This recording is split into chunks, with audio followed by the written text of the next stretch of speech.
তোমাদের হুগলি চুচুড়ার ছেলে এখন কোথায় দেখো, তোমাদের হুগলি চুচুড়ার ছেলে ওয়ার্ল্ডের টপ ব্রিজের কাছে চলে এসেছে বন্ধুরা।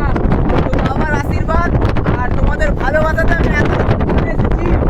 তো দেখতেই পাচ্ছ, লোকে ট্রেনে যায়, বাসে যায়, ট্রেনে যায়, আমি যাচ্ছি আমার দাদি মহারাজকে নিয়ে, দেখতেই পাচ্ছ।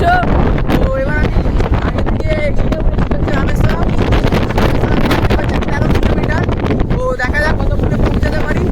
এই হচ্ছে ভিউটা দেখো, ভিউটা দেখো, এখানে চারিদিকে শুধু সমুদ্র আর সমুদ্র।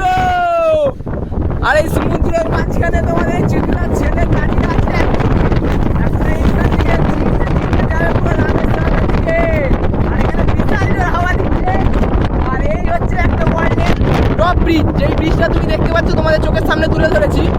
এই ব্রিজটা হচ্ছে তোমার ব্রিটিশ আমলের তৈরি ব্রিজ, যেটা তোমার যখন জাহাজ ফাজ যখন ক্রস হয় তখন এটা দুভাগ হয়ে যায়। আর ওই যে পুরনো এটা নতুন ব্রিজটা যেটা দেখছো, ওইটা হচ্ছে তোমার লিফটের মতো তোমার পুরো ওপর দিকে উঠে যাবে, তারপর জাহাজ ক্রস করবে। তো এইটা আমাদের ওয়ার্ল্ডের টপ, এটা আর কোথাও নেই ওয়ার্ল্ডে। তো